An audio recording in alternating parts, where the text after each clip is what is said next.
पुरुषों पर जिस तरह से अत्याचार हो रहे हैं और जिस तरह की घटनाएं हम देखने को हमें आए दिन मिल रही हैं, वो किसी से भी छिपा नहीं है।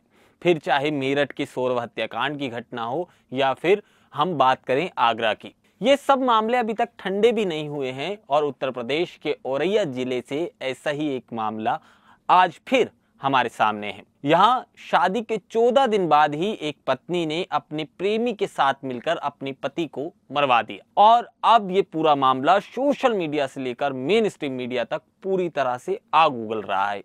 नमस्कार, आप देख रहे हैं इस समय द न्यूज़ 15। दोनों की बात की जाए, जो ये नया जोड़ा था, इनकी शादी हुई थी 5 मार्च को और 19 मार्च के दिन एक साजिश के तहत इसने अपने पति पर हमला करवा दिया और उसे मरवा दिया। मृतक दलीप यादव की उम्र महज 22 साल थी। तो आप समझिए 22 साल के एक नए नवेले लड़के को एक औरत ने किस तरह से मौत के घाट उतारा है। 5 मार्च के दिन उसकी प्रगति यादव नाम की एक लड़की से शादी होती है, मगर प्रगति का जो अफेयर है वो पहले से ही एक दूसरे लड़के से चल रहा था। प्रगति ने शादी तो कर ली थी, मगर वो पहले जो प्रेमी था उसको अभी तक अपने दिल से नहीं निकाल पाई थी। फिर क्या, प्रगति ने अपने प्रेमी के साथ एक साजिश को अंजाम दिया और इस सनसनीखेज साजिश को रच डाला और उस युवक की जान ले ली। चलिए अब आपको पूरा मामला सरल भाषा में समझाते हैं। दरअसल 19 मार्च के दिन एक जो सहार थाना है, वहां के गांव परेलिया में एक गेहूं के खेत में एक शख्स का जो शव कह लीजिए, मगर वो उस समय मरा नहीं था, मगर गंभीर रूप से घायल था, वो मिलता है। तुरंत जो गांव वाले होते हैं वो पुलिस को सूचना देते हैं और पुलिस मौके पर पहुंचती है और उसको अस्पताल में भर्ती करा देती है। जांच में सामने आता है कि इस युवक को गोली मारी गई है। लगातार उसका 3 दिन तक इलाज चलता है और उसके बाद उस युवक की मौत हो जाती है। पीड़ित परिवार में उस मौत के बाद कोहराम मच जाता है। जो बेटा 5 मार्च के दिन दूल्हा बनकर घर से गया था और अगले दिन देखा जाए कुछ दिनों बाद तो उस बेटे की अर्थी घर पर लौटती है। सभी लोग नई नवेली दुल्हन को देखकर बेचारे गमगीन हो रहे थे और दिलासे दे रहे थे। उस समय किसी ने नहीं सोचा था कि जो दुल्हन अपने पति की मौत के लिए बिलबिला कर रो रही है, उसने ही इस पूरे हत्याकांड को अंजाम दिया है। आपको बता दें 5 मार्च के दिन दिलीप और प्रगति की शादी हुई थी। पुलिस ने मामले की जांच की और इसके बाद सीसीटीवी खंगाले गए। सीसीटीवी खंगालने पर एक आरोपी की पहचान हो गई।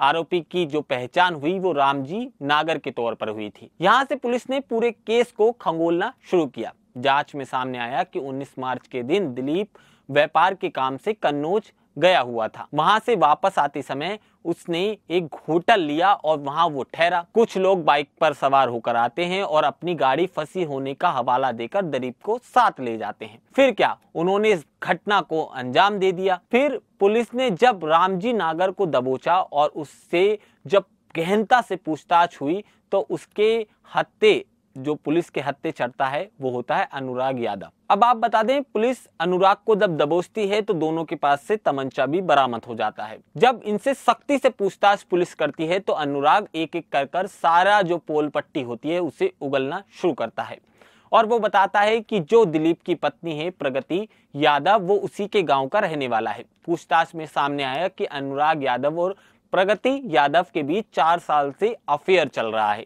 मगर प्रगति के जो घर वाले हैं उन्होंने शादी के लिए मना कर दिया और शादी के लिए वो राजी नहीं थे। उन्होंने प्रगति की शादी दिलीप से कर दी थी, मगर शादी के बाद भी प्रगति अनुराग को दिल से नहीं निकाल पाई थी।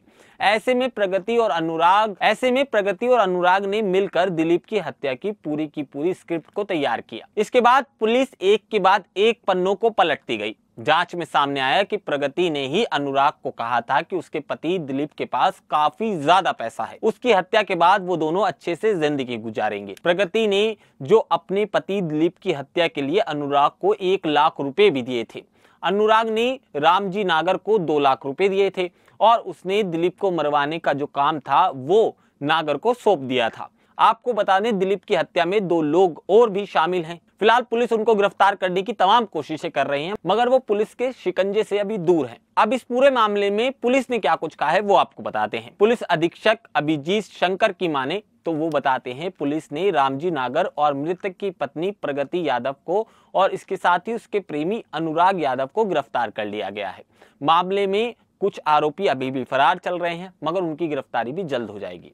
अब इस पूरे मामले के बाद एक सवाल उठता है कि जो पूरे के पूरे हिंदुस्तान की बात की जाए और जिस तरह की मुहिम सरकार द्वारा चलाई जा रही हैं, वो तमाम योजनाएं बेटी पढ़ाओ बेटी बचाओ, मगर अब ये कहना मुश्किल है कि क्या बेटियां बहुत बचा ली, अब बेटों की बारी है। बेटों पर जिस तरह से अत्याचार की खबरों ने पूरे हिंदुस्तान को इस दौरान हिलाकर रख रखा है, उनकी जवाबदेही किसकी बनती है।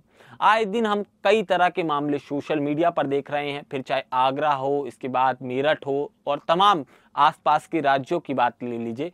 जिस तरह के जो पुरुषों पर अत्याचार हो रहे हैं वो अपने आप में एक सबब लेने वाली चीज है। और असल में अब सवाल ये भी उठता है कि जो पुरुषों पर अत्याचार हो रहे हैं उनके लिए पुरुषों की सुनवाई कहां होगी। ऐसी वो कौन सी अदालत है जो पुरुषों पर हो रहे अत्याचारों को गंभीरता से सुनेगी, और ऐसे कौन से संगठन हैं जो पुरुषों पर हो रहे अत्याचारों की आवाज को बुलंद करेंगे। अगर इन सब पर जल्द ही कोई एक्शन नहीं होता तो आपको इस तरह की हत्याएं और भी देखने को मिलेंगी। इस तरह ही कई पुरुषों के शव आपको लटके हुए जरूर मिलेंगे।